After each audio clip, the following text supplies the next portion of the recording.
हो गया इसमें।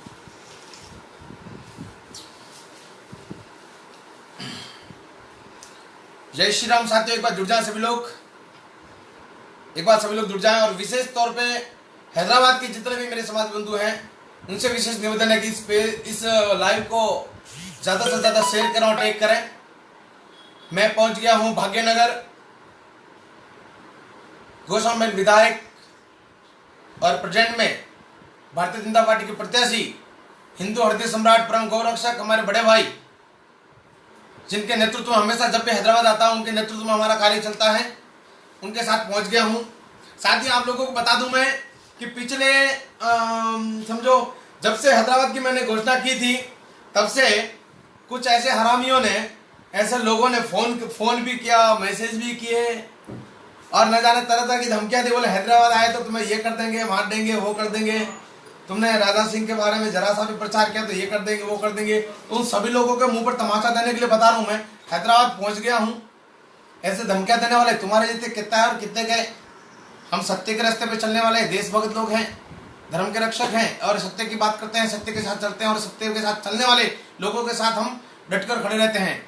इसलिए इतनी सारी धमकियां दिलवाने के बाद कुछ लोगों ने धमकियां दिलाई, कोई लौंडे हैं, दो बूढ़े घोड़े, उन लोगों ने यहाँ धमकियां दिलाई मेरे को। उसके बाद भी मैं हैदराबाद पहुंच चुका हूँ भाई राजा सिंह जी के पास में। आप सभी समस्त मेरे देश प्रेमी वासियों से निवेदन है कि इस वीडियो को ज्यादा से ज्यादा शेयर करें और हर हिंदू तक पहुंचाएं। आज मैं आपको पुनः लाइव आके संदेश दे रहा हूं भाई राजा सिंह जी के साथ में, स्वयं यहाँ पर भाई राजा सिंह विराजमान है। साथियों देखिए, आप लोगों को जानकारी होगी कि सदियों से इस भारत देश में जिस व्यक्ति ने भी हिंदुत्व के लिए काम किया है, धर्म की रक्षा का कार्य किया है, उस व्यक्ति को गिराने में, उस व्यक्ति को झुकाने में और उस व्यक्ति को कोई बदनाम करने के प्रयास करता है, कोई जेल में डालने का प्रयास करता है, किसी भी तरह से उस व्यक्ति को धर्म के रास्ते से भटकाना, धर्म के रास्ते से हटाने का कार्य भारत देश में सदियों से आता आया है, जिसमें दुश्मनों की किसी की औकात नहीं कि वो हम लोगों को गिराए, हम लोगों को झुकाने का प्रयास करें। कोई न कोई जयचंद ऐसा पैदा हो जाता है, वो हम लोगों को गिराने का काम करता है। जैसे महाराणा प्रताप के समय में ये हुआ था, मान सिंह हुआ था, कभी जयचंद हुआ था, कभी क्या नाम उसका मीर जाफर हुआ था, और ऐसे न जाने कितने जयचंदों ने, कितने गद्दारों ने देश के उन योद्धाओं को गिराने का काम किया, जिससे आज भी हमारा धर्म संकट में चल रहा है। ठीक इसी तरह आज भी हैदराबाद के अंदर भी कुछ ऐसे जयचंद बैठे हैं जिन लोगों ने गद्दारों के साथ हाथ मिलाकर हमारे बड़े भाई राजा सिंह जी को गिराने का प्रयास कर रहे हैं। वो वैसे आप समझ रहे हो मैं किसके बारे में बोलना चाहता हूं। मैं बस आप लोगों से मेरा निवेदन है कि अगर आप लोगों को हैदराबाद के अंदर सुरक्षित रहना है, हैदराबाद के अंदर आराम से बिजनेस व्यापार करना है, तो आप लोगों को हमारे परम आदरणीय बड़े भाई राजा सिंह जी को भारी मतों से विजय बनाएं, इनको ज्यादा से ज्यादा वोट दें, इनका प्रचार करें, गांव-गांव, गली-गली, डोर टू डोर जाके लोगों को समझाएं। क्योंकि मैंने सुना है कि यहाँ पर कुछ ऐसे षड्यंत्र चल रहे हैं, मारवाड़ी को गुमराह करने का काम कुछ लोग कर रहे हैं, उन लोगों को कामयाब नहीं होने देना है। क्योंकि कुछ दिनों पहले मैंने एक वीडियो देखा, उसमें ओवैसी सरेआम कह रहा है राजा सिंह जी को हराने के लिए। तो मेरे साथियों देखिए, ऐसे क्रांतिकारी लाखों करोड़ों में एक हमें मिलते हैं, और आप लोगों को पता है कि भारत के अंदर ऐसे देशभक्त क्रांतिकारी हिंदुत्व के प्रति अपना तन मन धन समर्पित करके उनके लुटाने वाले, जान देने वाले, हर हिंदू के लिए 24 घंटे लड़ने वाले बहुत कम लोग हैं। आप लोगों को पता है, गिने चुने लोग हैं। बस आपसे हाथ जोड़ के निवेदन है कि ऐसे लोगों को नजरअंदाज मत करो। ये वही लोग हैं जो आजादी की लड़ाई में किसी को 16 साल की उम्र में फांसी हो गई, किसी को जलियांवाला बाग में गोलियां मार दी गई। ये उन्हीं की आत्मा है मेरे साथियों। उनके अंदर वही महाराणा प्रताप, वही चंद्रशेखर आजाद, वही भगत सिंह, वो वीर सावरकर, वही लोग उनके अंदर आज भी जिंदा है।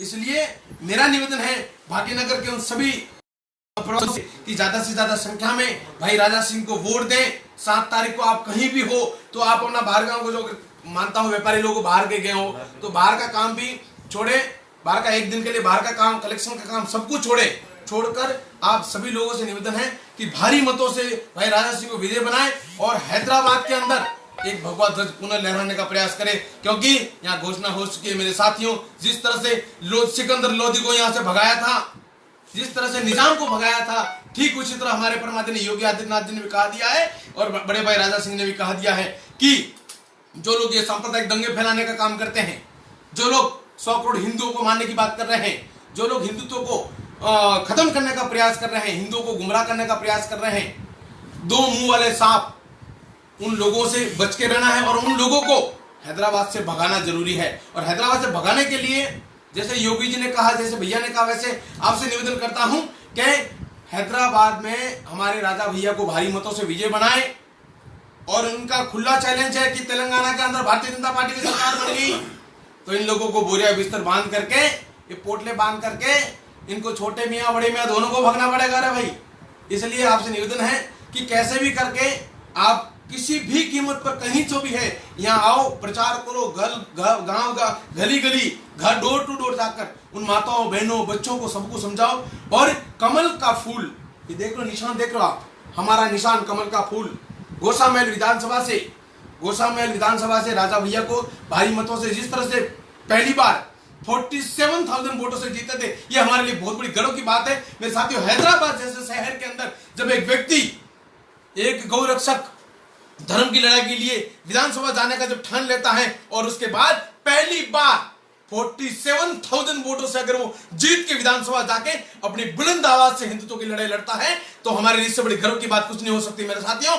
और आप लोगों से निवेदन है कि इस बार 47 नहीं, इससे भी कई गुना ज्यादा वोटों से आपको जिताना है राजा भैया को। अगर हिंदुत्व को बचाना है, अगर गौ माता को बचाना है, हैदराबाद के अंदर से कत्ल खानों को बंद करवा दिया, ताले लगवा दिए, कि कत्ल खानों पर रोक लगा दी। और विधायक होने के बाद भी जरा सोचने वाली बात है साथियों, ये बात सोच लो, हिंदुस्तान का पहला ऐसा विधायक देख रहा हूं मैं कि विधायक होने के बाद भी रात को 2-2 बजे सड़कों पर जाकर जिसने हजारों गौ माता को इस बार बकरी ईद में बचाया, एक भी गाय कटने नहीं दिया इस क्षेत्र के अंदर, यार ऐसा विधायक मेरे साथियों आपको दोबारा नहीं मिलेगा। इसलिए मेरा निवेदन है, यह ऐसे स्टाइल के राजपूत आपसे हाथ जोड़ के निवेदन करता है। मुझे पता है कि मुझे बहुत लोग चाहते हैं, मानते हैं, बहुत युवा मुझे चाहते हैं, मानते हैं। मेरा उन सभी से निवेदन है कि आप अपना वोट तो दो ही दो, मगर एक वोटर कम से कम 5-5 वोटरों को लेकर जाकर 7 तारीख को हमारे बड़े भाई राजा सिंह जी को भारी मतों से विजय बनाए। और इस हैदराबाद नहीं बल्कि इस भाग्यनगर के अंदर, क्योंकि बहुत ही जल्दी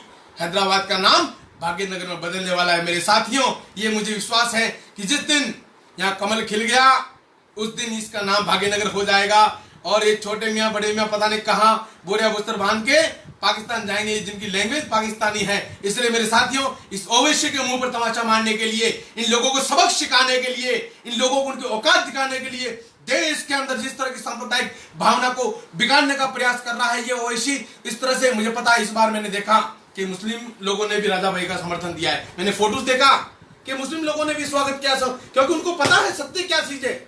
मेरे साथियों, मेरा पुनः निवेदन है कि आप लोग ज्यादा से ज्यादा संख्या में राजा भैया के प्रचार में लग जाओ। दिन बहुत कम रहे हमारे पास, और एक एक वोटर 5-5, 10-10 वोटरों को लेकर जाकर कमल का फूल का बटन दबाओ मेरे साथियों। कमल खिल गया तो मेरे साथियों समझ लो इस देश के अंदर क्या होगा, जरा आप अंदाजा लगाओ। दूसरी बात, जो बार बार धमकियां दे रहा है फोन पर, मेरे को भी फोन पे धमकियां दिलाया बहुत सारे लोगों ने, कई फोन किए, कई मैसेज किए, बोले हैदराबाद ये कर लेंगे। मैं बता रहा हूं, मैं तेरे को सुन ले बे ओवैसी, तेरे को बोल रहा हूं मैं, तेरी लैंग्वेज में बात कर रहा हूं मैं। हिंदुस्तान में रहना है तो रहीम और रसखान बन के रहे, हिंदुस्तान में रहना है तो रहीम और रसखान बन के रहे, अशफाक और कलाम बन के रहे। बाबर गोरी गजनी बनने की प्रयास किया ना तो बेटा यहां से भागते हुए बहुत बेकार दिखोगे, कहां भगोगे, छड्डी नहीं मिलेगी। इसलिए रहो, हिंदुस्तान में रहो, हमें कोई आपत्ति नहीं, मगर देशभक्त बन के रहो, देश के सच्चे सिपाही बन के रहो। तुम लोग ये चाह रहे हो हिंदुओं को डरा देंगे, हिंदुओं को मार देंगे, ये कर देंगे, वो कर देंगे, तो ये तुम्हारी हरकतें हैं, बंद कर दो, अच्छे से रहो, हमें कोई आपत्ति नहीं तुम लोगों से। मगर जिस तरह की गंदी हरकतें कर रहे हो तुम, धमकियां देना, मार देना, जो उखाड़ना उखाड़ लेना, यही चाहे। और हम तो मरने के लिए पैदा हुए हैं, हमारे पीछे कोई विधवा होने वाली नहीं, चिंता मत करो बेटा। हाँ, मगर एक बात ध्यान रखना, इस तरह के हिंदुओं को डराने का काम नको करो, तुमसे कौन तो भी डरता नहीं, समझे। चलो साथियों, वंदे को मातरम मैं अभी सीधा लेके जा रहा हूँ हमारे बड़े भाई राजेश जी के पास। आपसे भी निवेदन है कि 2 शब्द आप भी कहें।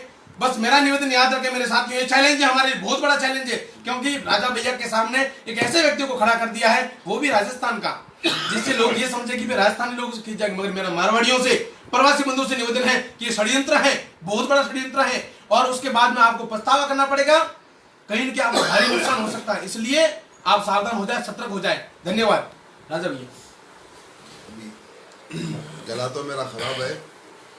मैं सबसे तेलंगाना में रह रहे मेरे सभी मारवाड़ी राजस्थानी भाई बंधुओं से निवेदन है कि ऐसे गद्दारों को वोट ना डालो जो एमआईएम के पैर पकड़ते हैं। आज गौरक्षा का कार्य, धर्म रक्षा का कार्य किस प्रकार से चल रहा है आप सब लोग देख रहे हैं। इसलिए एक संगठन बनाए और इस बार भी भारतीय जनता पार्टी को जिताएं। जय श्री राम। धन्यवाद साथियों, आज आपके बीच में एक चैलेंज के तहत मैं हैदराबाद पहुंच गया हूं और बिल्कुल राजा भाई के साथ में हूं। जब तक रहना पड़े तब तक रहूंगा मैं, और मुझे विश्वास है, गौ माता से प्रार्थना करूंगा, गुरुदेव भगवान से प्रार्थना करूंगा, दाता खितेश्वर भगवान से प्रार्थना करूंगा मैं कि राजा भैया को भारी मतों से विजय बनाए। और इसमें इन सबको सोचने की बात ही नहीं है, देखने की बात नहीं, किसी के बाप की औकात नहीं है राजा भैया को हरा सके, किसी की औकात नहीं है राजा भैया को हरा सके, क्योंकि मुझे पता है राजा भैया के साथ 36 कौम बैठी है, 36 कौम के समाज, यानी कि तेलुगु वाले, प्रवासी लोग, सब लोग राजा भैया को दिल से चाहते हैं कि ये बंदा सही है, बंदा हर गरीब के लिए, हिंदुओं के लिए सदैव तत्पर रहने वाला व्यक्ति है, इसलिए इसके साथ में हमेशा खड़े रहते हैं। आप भी खड़े रहें और पुनः एक बार भाग्यनगर की पावन धरा पर भाग्य लक्ष्मी माता के मंदिर के ऊपर एक बार पुनः भगवा ध्वज लहराना है। यह आपसे निवेदन है, राजा भैया को भारी मतों से विजय बनाए, कमल का फूल को वोट दें और विजय बनाए। योगी जी की घोषणा, मोदी जी की घोषणा कभी मत भूलना मेरे साथियों। आज भी आ रहे शाम को 5 बजे, कल योगी जी आके गए और वहां ऐतिहासिक मीटिंग मेरे साथियों, पूरे देश के अंदर मैंने मीटिंगें देखी। इस चुनावी माहौल में मैं बहुत प्रचार में कई जगह गया हूं, मैं जगह जगह पर मैं गया हूं, जहां जहां मुझे उन लोगों ने, प्रत्याशियों ने बुलाया, मैं गया हूं। मगर जो कल हैदराबाद के अंदर मेरे गुरुदेव योगी आदित्यनाथ जी महाराज की जो सभा हुई, जो जनसैलाब देखा मैंने गलियों के अंदर, ऊपर बिल्डिंगों वगैरह वगैरह, मेरे साथी, वो देखकर तो ये पता चल जाता है कि इस बार बिल्कुल वापस भाग्यनगर के अंदर कमल खिलेगा। भाग्यनगर नहीं बल्कि मेरा विश्वास है तेलंगाना के अंदर भी कमल खिल सकता है, और खिल गया तो समझ लो हिंदुओं की पूरी कुंडली बदल जाएगी मेरे साथियों। जय हिंद, जय भारत। जिंदगी रही तो फिर मिलेंगे, वरना हिंदू है हरिद्वार में जरूर मिलेंगे।